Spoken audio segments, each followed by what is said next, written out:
Hey everybody, Gigi Inspire here. I have a topic today that I think a lot of you can relate to. My name is Gillian. I am a recovering addict.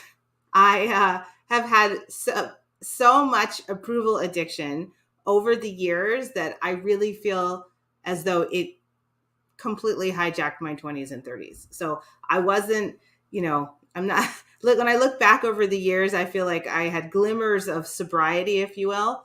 And I wasn't, I'm not addicted to alcohol or weed or any of those types of drugs, but I've spent my life addicted to the approval of others. And I'm sure some of you have this as well because it runs rampant across our country and the world.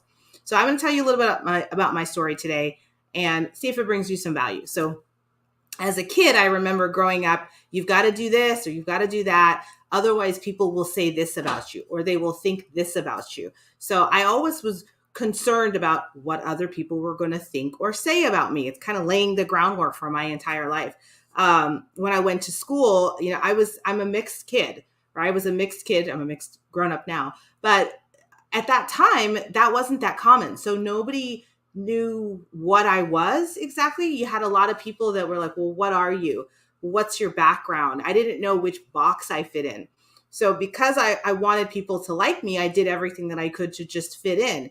And fitting in at that time, what it felt like to me was just kind of sliding in under the radar. I didn't want too much attention. I didn't want to be too unique. I just wanted to kind of breeze past everyone. So I feel like in some ways that kind of created a timid part of my personality because I didn't want to draw attention to myself because I didn't want people to ask me, what are you? Or, I had one time like late in my life where someone was like, you look really weird. I don't know. You're a weird looking person. And I was like, thank you. I don't know what to do with that. Anyway, so I was always really uncomfortable in my own skin because people wanted to put me in a box. They wanted to decide what team I was on, right? Team black or white.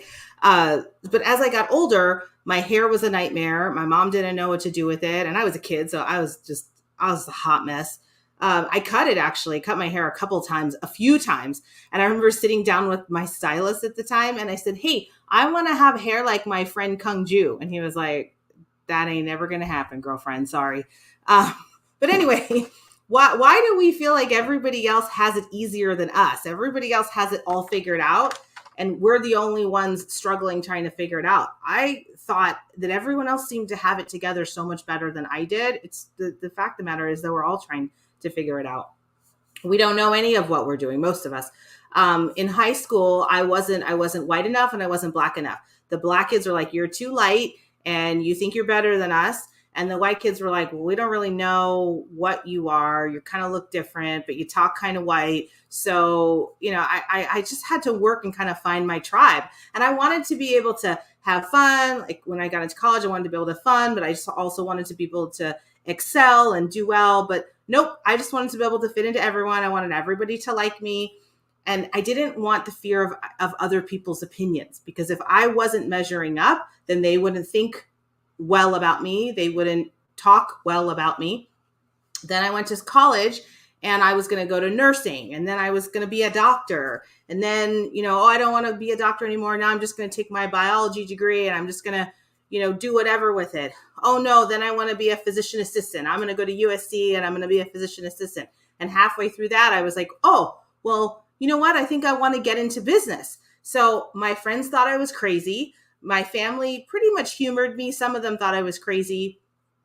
I know people talked a lot about me, thinking I'm nuts. Even to this day, I know people, I think they're talking about me. And sometimes I think we think people are talking about us, but they're not really talking about us. They don't give a crap. They're worried about themselves. So I felt like people were thinking and talking about me, but they probably weren't. Okay. But again, this is the approval addiction stuff that goes on. There's a lot of mental stuff that goes on in our heads that has nothing to do with reality. It's just what we think is reality. And if it's so strong and we believe that it's reality, it might as well be, right? And we act like it is.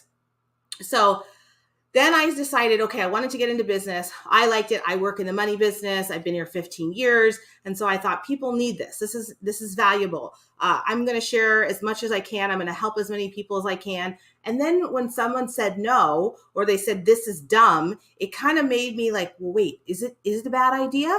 Maybe I didn't see it the correct way. Maybe, again, approval addiction. They don't approve. So now I'm thinking, well, am I doing a bad job? Is this something, did I miss something?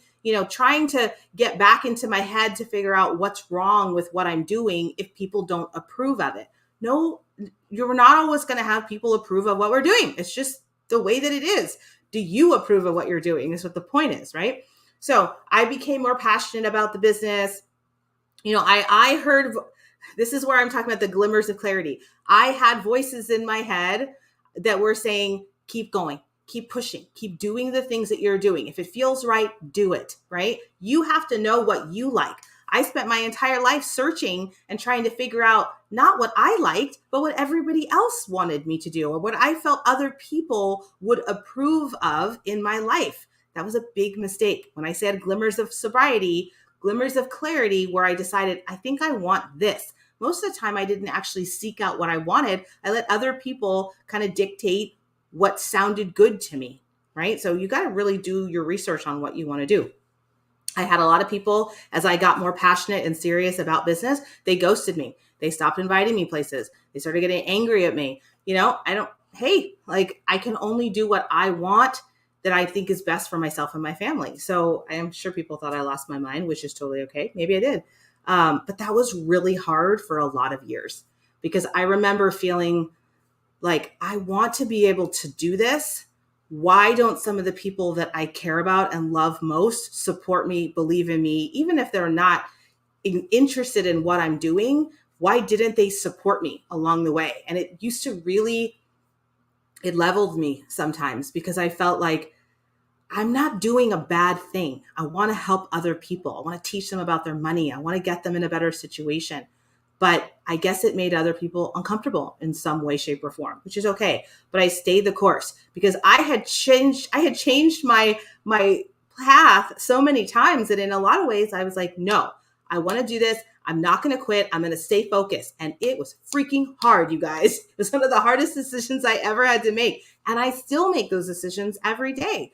I don't think to myself, oh, I want to quit as much as I used to when I wasn't doing well. And when everybody around me was like, okay, you're going to play business. Sure, that sounds great. But I was doing what I believed was good for others. And I wanted to be able to keep doing it. And I didn't want to apologize for it. And so I felt eventually people would understand where I was coming from and why. And I'm not a quitter. I'm just not a quitter. It's not in my vocabulary. Unfortunately, I had other things that I guess essentially quit because I wanted to be able to do this. So my biggest goal though was that I wanted to be able to build an incredible life for my family. That's all I wanted. I wanted to be able to help other people, feel good about it, feel fulfilled, and build something solid for my family.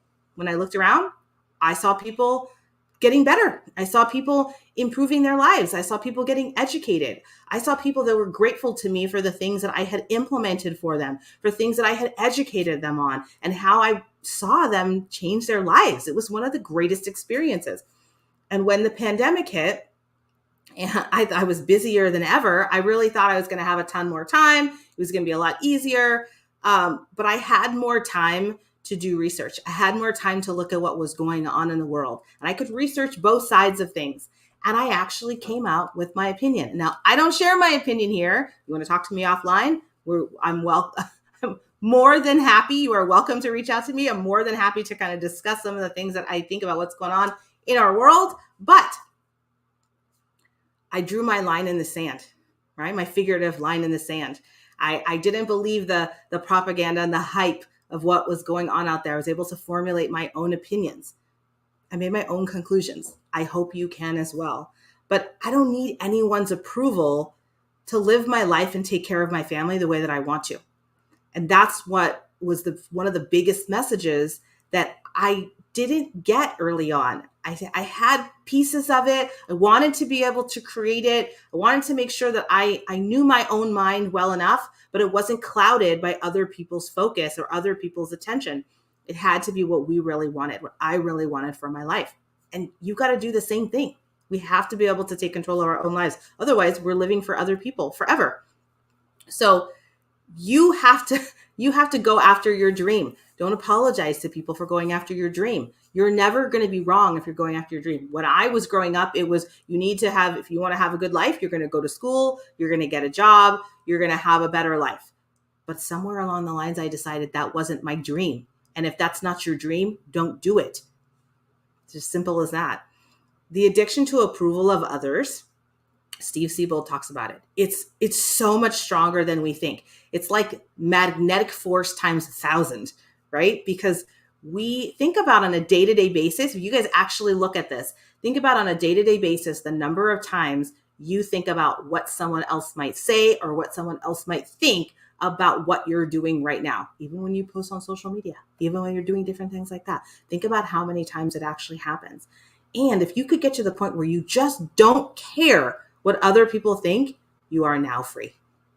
You are now fully free to do what you want, to make yourself happy, to make your family happy, and whatever happens from there. Okay. So don't let this approval addiction control you. Let it be something that you know is there, but that you've worked through, and that you're now at the point where you only need your own approval. Okay. Do what you know is best for you, and be inspired, you guys. I hope this helped you today. It really was something cathartic for me to get it out and start really thinking about, why did I do some of those things that I did way back when, and how could I have done it differently? So be inspired for a great